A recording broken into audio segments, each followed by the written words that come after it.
Welcome to Last Two Pages. We're two best friends who love to read, just can't keep it to themselves. I'm Teresa. And I'm Megan, and welcome to our second episode of Bookmarked. Today, we will be talking about These Broken Stars by Amie Kauffman and Meagan Spooner. Welcome back, everyone. You're so excited. I'm literally vibrating. I know, I was like, she did not have that energy literally 15 seconds ago. I cannot feel more excited right now. I don't know, for those watching on YouTube or video format, you might notice that me and Teresa look a little different than we normally do. Maybe not at all. But we decided to give a little homage to our favorite characters in the book. Tell us about your outfit, Teresa. I am representing our male main character, Tarver. You'll get to know about him a little later. Just military man, black brown shirt, hair, green brown eyes. Like, no, I'm not kidding. You genuinely. I am Tarver. You are Tarver. And I am representing Lilac, our wonderful heiress of the series. I added a little string bow because she ties her hair back in one of the chapters with a little string, and that's really cute. And then I tried my best to emulate her beautiful green dress that she has on. I don't have red hair, but I do have blue eyes. You can see there's me, there's Megan. That's on, if you see the video. A light cosplay just for y'all. Some like Disney bounding. Ew. We wouldn't get kicked out of Disney with these outfits. We would. Yeah. No one would know unless we just told you. But as you remember from Shatter Me, if you watched our Shatter Me episode, Bookmarked is where we break down a series and review. This was created for those of you who find large series or series in general daunting, and we wanted to make a little more digestible and give you an inside scoop on why series are so impactful. We'll give a full and honest review together without spoilers. So to start, do you want to give us our synopsis? Absolutely, I do. So the Starbound trilogy is made up of 3 series, and we'll talk mostly about 3 books, not 3 series. Thank you. We'll talk mostly about the first book, These Broken Stars, which is also Megan's favorite of them all. My favorite book of all time. All actually, time. Yeah. Mine is the second one, but we won't talk too much. Anyways, so These Broken Stars. It's a night like any other on board the Icarus. Then, catastrophe strikes. The massive luxury space liner is yanked out of hyperspace and plummets into the nearest planet. Lilac LaRue and Tarver Merendinson. I've never had to say that out loud. In my head, I think I always just read it. They survive. And they seem to be alone. Lilac is the daughter of the richest man in the universe. Tarver comes from nothing, a young war hero who learned long ago that girls like Lilac are more trouble than they're worth. But with only each other to rely on, Lilac and Tarver must work together, making a torturous journey across the eerie, deserted terrain to seek help. Then, against all odds, Lilac and Tarver find a strange blessing in the tragedy that has thrown them into each other's arms. Without the hope of a future together in their own world, they begin to wonder, would they be better off staying here forever? Everything changes when they uncover the truth behind the chilling whispers that haunt their every step. Lilac and Tarver may find a way off this planet, but they won't be the same people who landed on it. 3 worlds, 3 love stories, 1 enemy. The 3 love stories being each book. These 3 books. Let me just 1 sec. I always trained myself in high school to be able to read out loud well. You did beautifully. I always got anxious. Well, I never wanted to be that person in class that was terrified. So I would train myself to read out loud, and very proud of myself. I did have a speech impediment. I had a stutter when I was younger. And so I am this has actually been so good for me because I really was terrified of speaking out loud in front of people. Not because I'm I'm going to stutter in front of people, but more of it's just embarrassing to mess up on every single word, and I'm a blusher if nothing else, my face turns so bright red. I'm permanently blushing. So that's cute though. Thank you. But yeah, I always was like, I just forgot how much I love reading out loud until like right now. These Broken Stars, continuing on. So this book, this series is super interesting because there's actually two authors, Amie Kauffman and Meagan Spooner. So Amie Kauffman is actually an author from Australia. She grew up in both Ireland and Melbourne. She earned undergraduate degrees in law, history, and literature, and then later got a master's degree in conflict resolution. Oh, and then she worked as a mediator full time before becoming an author. Wait, that adds up. Yeah, like it totally makes sense why this book is built upon war. And then Meagan Spooner, she's from America, but she grew up in the States and lived in a bunch of other countries, and her degree is in playwriting. That adds up. That makes so much sense on how the story is. Yeah, right? I didn't know that before researching before this podcast, and everything started to make sense for me on like the way the story like flows and progresses. Oh, absolutely. Because basically there's just conflict two characters every book. Yeah, conflict resolution goes crazy. So good. So the Starbound trilogy was written in 2013 to 2015. So I picked These Broken Stars right off the shelf. Yeah. Oh, wow. In 2013. And that's when I started reading the series. But then didn't realize that there were two other books. So this is my original copy of These Broken Stars. You can see on the video that there's tape. I'll describe it for the people that are in the podcast. So I lost the dust jacket for this hardcover book years ago, and I can't find it anywhere. I think I threw it under my bed, and then my mom threw it away at some point. But there is two like Scotch tape like bindings that are holding together the spine of the book. Like you can see the blue what is it called? Inner lining. But just imagine a book that's been in a book bag for years, and that's pretty much exactly how you would. Yeah. I mean, the cardboard edges are like showing pretty severely. But well loved. I will say that while there's a lot of dog ears and the spine is cracked, like I know exactly where everything is in this book. I was reading off a quote and she finished it. This is her Bible, basically. The girl's got it memorized. Yeah, no, she was reading quotes, and I genuinely, she was asking me where stuff happened in the book, and I flipped right to the page, and I'm like, I know exactly when this happens. It actually happens here, and when it does this, and all the things. So I have a deep love connection with this book, and so yeah, this is my original copy, stains and all. Love it. Yeah. When did you read the book? I read it over a year ago. Over a year and a half ago. I think it was winter. And Megan finally broke me down. I didn't fight that hard. I actually was really excited to read these books. And I read them a little over a year ago. It was before I read Shatter Me.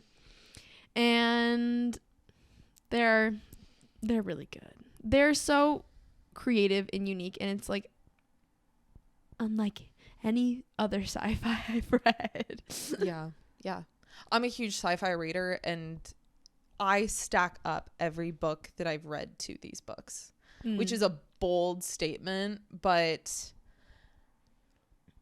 we'll get more into everything that we love about the books. But the one thing that's super unique about these is that every book has two different main characters. So our first book follows Tarver and Lilac. The next book follows Jubilee and Flynn. And then the next book follows Sophie and Gideon. The last book does. Gideon. So, and all of the characters in the book, without spoiling, are interconnected in ways that you didn't expect. It's not like you're just getting random characters and there's nothing that they have to do with each other. Like they all are interwoven. But you don't know until. Yeah. How? Yeah. You can guess. A little bit. So I obviously have all the physical books. I also bought all the ebooks.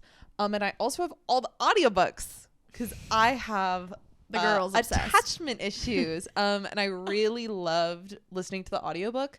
I think they did a really good job, specifically with the male voice.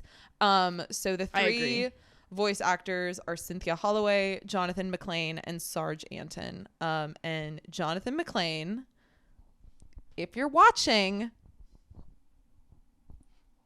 thumbs up to you, King. Your voice is incredible, and I love every book I read with your voice in it. It's fantastic, and it totally transports me. I was skeptical at first on how you were going to play Tarver, and you definitely gave, war-torn hero who just wants to go home. And I love that. That's exactly what we want. Backwater boy. I love it. Backwash. Backwater. Backwash. No, they definitely were not what I expected them to be. I didn't really have a whole lot of knowledge going into them. But then the intricacies of like the species and the universe and the planets and the details that Amie and Meagan go into. Like Amie and Meagan, my besties. No. It's so brilliant. So brilliant. It's 3 love stories, 3 worlds, and one common enemy. Like that's a huge part of this book, is the big bad is kind of like undefeatable. And each couple comes in with their own really unique like storyline and plot, and like you're not going to get military and spoiled heiress every book. Like, no. Like all of the characters are completely different and honestly break stereotypes. I feel like every single book like makes an effort to break stereotypes. Yeah. I mean, the second book is about a world that is war torn and it's rebels versus the military, and then the third book, my favorite. Yeah, obviously, I love that one. The third book is about a city planet. Basically, it's just full of cities, and it's kind of about people living in the slums, where it's a girl who continually lies and a guy who scam artist, if you will. And a guy who's a hacker and like how ruins people's lives. And so it's kind of like how each of these couples has to work together to how their stories intertwine and play out. It's incredible. It makes for a really, really unique reading experience, in the sense that I can't say in the sense that anymore. Like, seriously. I'm like, in the sense that that I don't know, you have new people to fall in love with each time, and like their stories, and then what they're fighting for all turns out to be a lot more similar than they think. Yeah, that's all I'll say about that. Yeah. So we've talked a lot about Lilac and Tarver. Obviously, we're dressed up as them. Well, tell me a little bit more. A little bit. So Lilac, one of the quotes I took for her is, "Lilac Rose LaRue, untouchable, toxic. I should have been named Ivy or Foxglove or Belladonna." Lilac LaRue is the heiress to LaRue Industries empire, the richest girl in the galaxy. Even if Lilac LaRue is perceived by the world as a superficial rich girl, she's actually strong and an intelligent person. Her first boyfriend, Simon, taught her how to use electronic devices during their relationship and friendship, and Lilac stays calm through stressful situations and shows that she's smarter than she looks, although she's never really got to know the world outside of the ship. Lilac is brave and determined, and being the daughter of the owner of LaRue Industries, it has taught her politeness and etiquette. Her father also taught her his self-acquired knowledge of hyperspace and terraforming.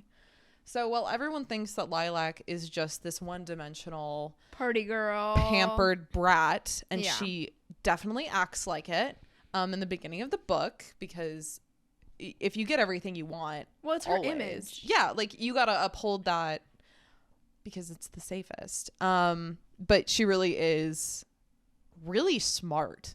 When I first read the book, I was like, how are you doing? How are you like rewiring electric stuff? Like, I don't know anything about that. So you don't expect that with her. No.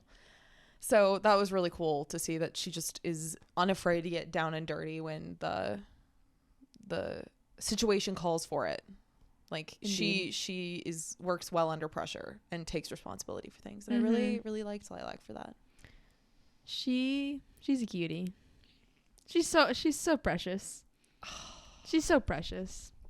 A little girl. She's the best. Lilac also has, we didn't really talk about physical characteristics. She has blue yes. eyes and is pale and has red hair. And throughout her time on the planet, she begins to get freckles and like starts to get skin imperfections, and Tarver finds those things very endearing about her, because in a world of literal perfect beauty that can always be changed, you know, we're living in the future here, she decided to not do any physical alterations to herself, but then also you get to see this very natural like beauty as she continues through the planet. So Well, I've been in the sun recently too, and you're getting freckles, my girl. freckles are coming in. So me and Lilac are basically the same person. That's what I've heard. And even though I am more like Tarver, Merendinson. Yeah. Merendinson. I think the audiobook says Marinson, Oh. but I've always said Merendinson, and I Marinson. am not going back on that. Sorry. Oh, interesting. Our male main character. It's a quote from him in the book that kind of tells you a little bit about the kind of attitude he's got. How did you see it unfolding? I didn't. I'm a soldier. I'm from the wrong sort of family. I think it's more comfortable for everyone when guys like me are out of the way. Do you believe that? That you're the wrong sort of family? My family wasn't on the planet with me. I don't see a need to discuss them. Tarver.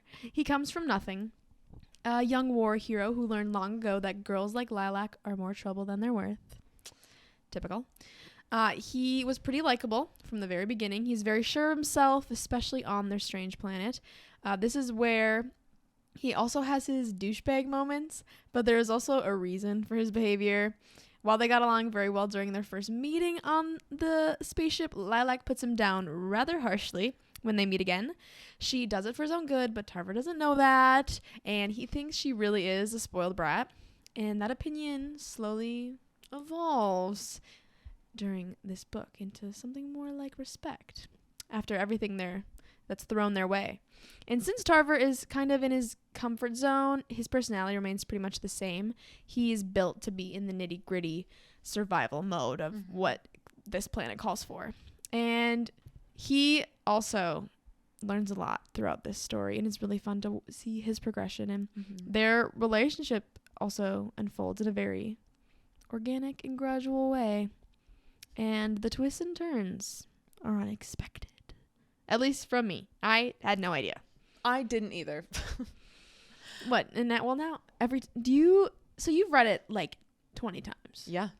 Do you find something new every time you read it? Or are you like... No, so when I reread books, I look at it from the perspective of I am not the same person I was the first time I read this book. I have gained new experiences. I have talked to different people or had different conversations with people. And so as our minds and bodies are ever evolving every single day, every single second, like you will always find something new in the stories that you read. So even me rereading Throne of Glass, like even me rereading Shatter Me, like I'm finding different things about all of those characters that I'm like, wow, I didn't relate to that when I first read this, or I didn't understand that or whatever. And so the thing about their relationship is the thing that I think I keep coming back to is just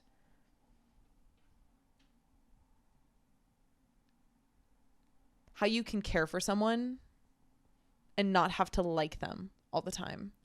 Like there's a sense of responsibility, right? Like there's a responsibility within caring for someone, but like that doesn't mean you have to like them or any of that stuff. But people also can change. Yeah. Like not to be like, you should love someone for their potential. But like, I never would have thought these characters would be what they are at the beginning of the book. I was like, okay, I see soldier. I see spoiled brat. Yeah. And that is not at all how their endings in the book, like who they are by the end of the book, is so completely changed. They've got some good character development. Yeah. Beautiful character really development. Good. So I've really loved that. So to end the spoiler-free portion, we have a few quotes that Teresa and I took that we really liked. So would you want to start us out? And then she smiles And it turns out she has dimples. And it's all over. Megan loves her dimples quotes. Oh. That's chapter 2. No, that's chapter 1. Yeah, that's right. When you first sees her. So good. My quote. You're you. He repeats, his eyes full of grief. You're the same girl who crashed on this planet with me, who I dragged through forests and over mountains, who climbed... I can't say that. Just kidding. I'm going to say the other one. Okay. We all have a story to tell, and it's up to us to make it worth reading. Amie Kauffman and Meagan Spooner knew what they were doing. They absolutely did. So if you want to stop and not know any of the spoilers, which I recommend reading this book. I have never had someone tell me that they didn't like this book. And I have recommended it to every single person on my Bookstagram multiple times. I think I've shoved it down people's throats. Yeah. Speaking of beating a dead horse, your dead horse, you be kicking and screaming. So yeah, if you want to read it, do not listen any further. But for those of you who have read the book and whatnot, it's spoiler time. In the sense that you are now entering a spoiler zone. And it's not like super spoiler. I guess Megan wants to go super spoiler. I didn't know if we were doing Shatter Me spoiler or not. I'm gonna talk about it. Okay, just kidding then. Okay, cut that. Okay, so spoiler zone. So, as with Shatter Me, some people believe tropes to be spoilers, so we kept it for this area. I feel like even in the first part we talked a bunch about the tropes without saying it. But some of the tropes you'll find in these books are enemies to lovers. That's probably also why I love these books so much. I think every single one of them has a little hint of that. One bed, slow burn, unequal social status, forced proximity, forbidden love, death, deserted planet and corporate greed, and a lot of fate. Incredible. Thoughts. Do you want to start? Because I won't shut up once I start. I think I have said a good amount of this already in just how I was not expecting to be taken on the journey that I was going through this. And it was a lot of me texting Megan and being like, what? What are they doing? Wait, when did this, what? And it's not that it was confusing. It was just enough was happening consistently that I was like, it's high paced. It's fast. What she said. It's fast paced. And our other friend read this series too, Crinkled Pages. And what was really funny about the three of us is that we each had our own, one of the books was our favorite. Megan's was the first one. Mine's favorite is Their Fractured World, the second one. And then hers, Their Shattered World. Was Their Shattered World, the last one. And there's a book for every personality, I think, is what that tells me. I guess we haven't said this. The first book is These Broken Stars. The second book is The Shattered World. And the third book is Their Fractured Light. Oh, wow. So We did not say that. No. So they're a little, the names of them are a little confusing. Also, totally forgot, there's a novella. What? There's a novella about life for Tarver and Lilac. Wait, so before The Shattered World. Do we want to re-record, or do you want to create a snippet where you say the titles of them all? Because that should be in the first part. I think that will work. Me just doing it. I'll splice it in the beginning again. Oh, you'll bring that forward? Yeah. Okay. I'll work with that. But you said when you were going into it, I guess we didn't say this before. Doesn't do you just want to refilm and be like, the series is made up of? So the Starbound trilogy is made up of 3 books and a novella. These Broken Stars, This Shattered World, and Their Fractured Light. And then the novella is called This Night So Dark. When does it take place? It is between These Broken Stars and The Shattered World, and it's about Tarver and Lilac recalling memories that they had before The Shattered World. So it's about Tarver and his military days. Oh, I want to read that. Yeah, it's fucking great. It's great. I forgot about it. It's Gatekeeper. I think it's only an ebook, actually. Oh. I don't think it's an actual physical book. Otherwise, I would have it. That's valid. Yeah. So let me go back to the list. I'm so sorry. Okay. One of the things I loved about this book and like that really drew me in the first time was the banter. Oh, absolutely. Like Tarver knew what was better for Lilac every step of the way, because this is his life. Like, he literally, his military expertise was on a stranded planet that was dealing with rebels all the time, but like had a bunch of issues, and like he became a war hero because he saved his whole platoon. Yeah. So like for her to continually be like, yeah, but I know better, and you don't know anything, and I'm not sleeping on the ground. I like, for example, I kept this quote because it cracks me up every single time. So they're walking through the woods, and Lilac is wearing her evening dress. Again, this was like an emergency. The plane is crashing, so of course they were put in the same escape pod on a complete accident. So she says, "But where will I sit?" And Tarver, "Why, on this comfortable chaise lounge I've carried you here for you in my pocket. So glad you ask." I clamp my mouth shut, struggling not to say it aloud. Miss LaRue notices me biting back a response, and her expression darkens. It's a lot of darkening expression. He also calls her Miss LaRue for like the majority of the book. Like, shut up. So good. But also she eats it up. I eat it up. Call me Miss LaRue. That's what I want to be called, honestly. Miss LaRue. LaRue is a sick name. Lilac LaRue. Lilac LaRue. The way that rolls off the tongue. Tarver Merenson. Tarver Merenson. I don't know. There's so many E's. Yeah, there's quite a bit. The other thing that I loved about this book, we kind of talked about it, is the world building. Yeah. I stack up every sci-fi to this series because the world building is digestible. It makes sense. You don't get overly bogged down with the details. It helps that for the whole first book, you're subtly like learning about the society they're in, but in a setting that's really straightforward. It's only 2 people on the planet.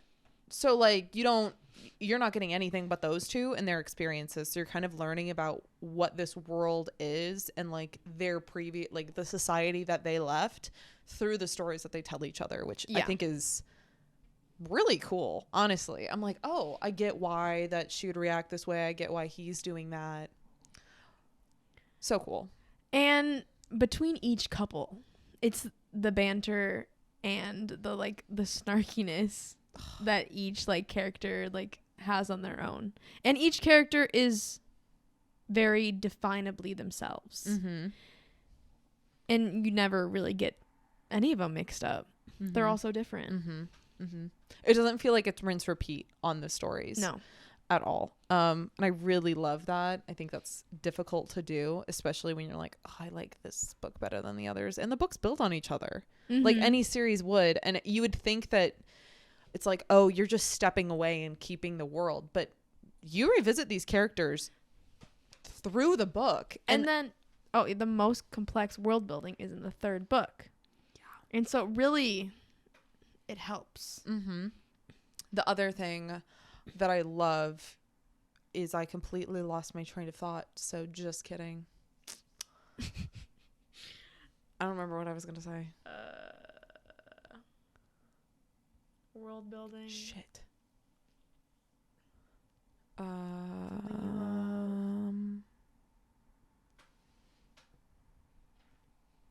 don't know what we were just talking about. All good.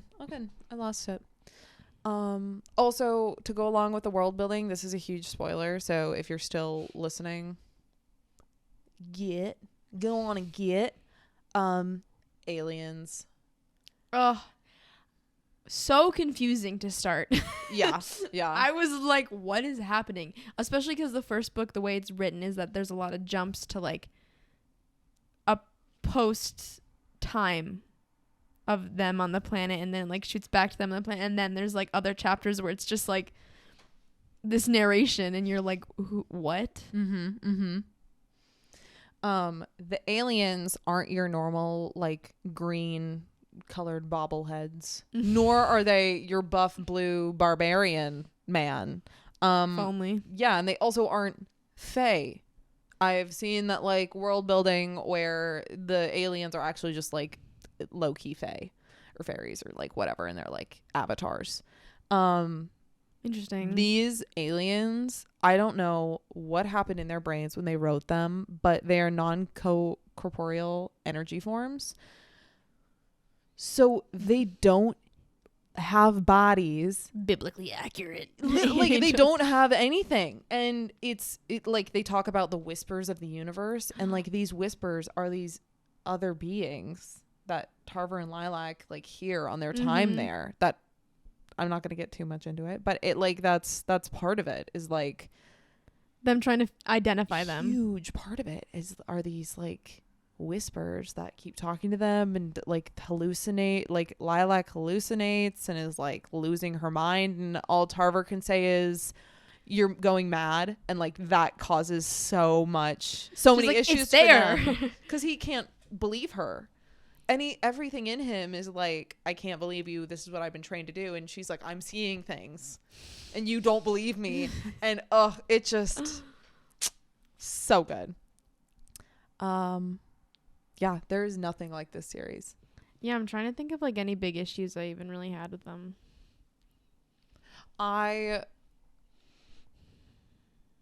remember being lost in the third one when it really started to like be a lot of technical like between a hacker and or just like so much with technology, and I was like, give me a magic system over this. But that's also the difference in reading sci-fi. Yeah, that's true. The critique I had about the third book was I honestly wasn't super satisfied with the relationship of Gideon and Sophie. Oh, that too. I wasn't they're younger too. Yeah. It didn't feel as mature. But it also didn't feel as important now that you have Jubilee and Flynn and Lilac and Tarver as such integral parts of like how things are moving. I didn't feel like the third book they didn't pack a punch against the big bad in the way the first two did. Does that make sense? Yeah. Like everything comes to a climax in the third book and like everything's finished, but it still didn't feel like they couldn't do it by themselves. No. That's what I meant to say. That's what I mean to say. No. Well, everyone needed to play their part. And God, I love that. I love it. Read them. Yeah, I really even when I read them, I didn't really have any big issues, I think. Mm-hmm. Trying to recall. They're just solid books. You might not love them as much as Megan did, but I do think you'll enjoy them no matter what. Yeah. I recognize that I have an unhealthy relationship with these books, but I also would not recommend them without loving them. Does that make sense? Obviously. Yeah. Yeah. Like, of course you wouldn't recommend the book. I feel safe sharing my opinion about the books. Does that make sense? Yeah. Like, I would not recommend these. I could recommend them to anyone and be like, you would like this. Mm-hmm. You would definitely like this. Where like some books I'm like, you're not gonna like it. Like these are just super accessible for people who want to get into sci-fi. Mm-hmm. Absolutely. They are satisfying to the people who already love sci-fi, and even for not huge readers, they're not difficult books to read. Yeah, I would agree 100%. So our ranking, if you recall, we do a ranking out of 50 to kind of determine like how good this book is to put on your shelves. Would you like to start? I think overall I'd give it a B+. Okay. No, A minus. I don't know. Something's holding me back from giving it like my all, and I don't really remember what it was. It's not fantasy. Maybe it's because I'm not a sci-fi reader. Mm-hmm. But it scratched enough itches in my brain. The folds were folding. The folds were folding. For me to be satisfied. So a solid like 45 out of 50. Work. Mine's a 49 out of 50. There are a few books that top this for me, and I don't think that I can give it perfection, but I will expect it to be buried with this book. When I think about things that I'll save from a fire, it is. You just said, I will expect it to be buried with this book. I'm like, what is it? I will expect to be buried with this book. It will be in the grave with me or cremated on my body. Not you wanting to burn the book. When I think about things that I'd save from a fire, it is my cat and it is that book. Period. Like, I have thought about it, and it is those two things that I'm like, I could not live without having those two things. You heard it here, folks. No, you did not hear it first here.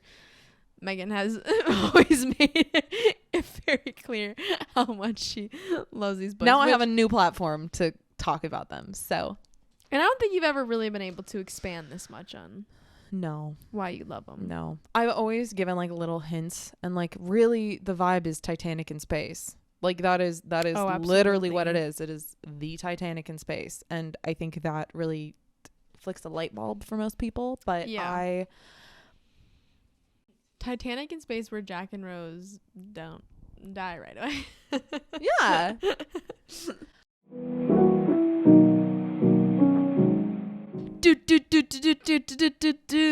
What are we reading right now? What are you reading, Megan? I am reading The Poppy War by R.F. Kwong. Damn it. You just... Kwong? R.F. Kwong. Okay. I'm reading The Poppy War by... I am reading The Poppy War by R.F. Kwong. And I've struggled with that word a few times at this point. I have literally not started it. I'm at 0% on Libby, but super excited. It's been on my list to read for like 2 years. It's also been on mine. And I have only heard good things about it, and so I'm so excited to get into it. It also sounds like really intense. It's gonna be like, I think it's gonna be what I wanted the Priory of the Orange Tree to be. Ooh, that's the vibe I get. Oh, absolutely. With like the world building and the war. Like, I think that's what it's gonna give personally. Yeah. So, I'm really excited. So. What are you reading? Well, I just finished my Shatter Me reread. It held up. Love it. Absolutely. And now that we're into Middle Earth March, I'm finally reading Lord of the Rings by J.R. Tolkien. And I still have only read the parts where I've already read, so it's just kind of a refresher and like getting used to reading his writing again after I've been reading a lot of smut, easier digestible books like Shatter Me.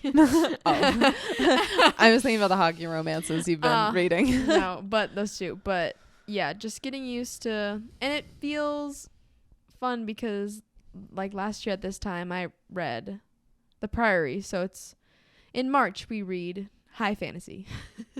Basically love it. It's what I've decided, and I'm excited to finally be here and doing this.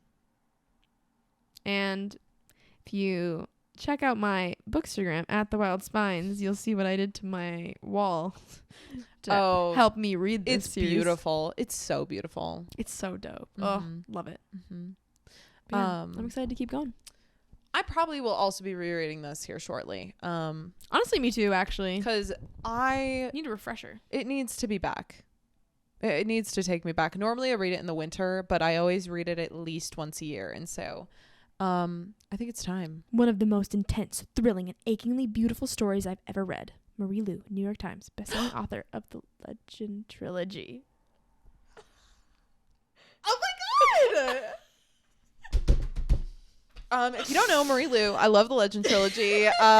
Literally some of my favorite books. I read them literally close to right after I read these, and they were life-changing. And we'll probably do a series review on those because I will not shut up about those either. But These Broken Stars. Read it and weep, nerds. We hope you enjoyed this episode of Last Two Pages. And we'll see you on the next page.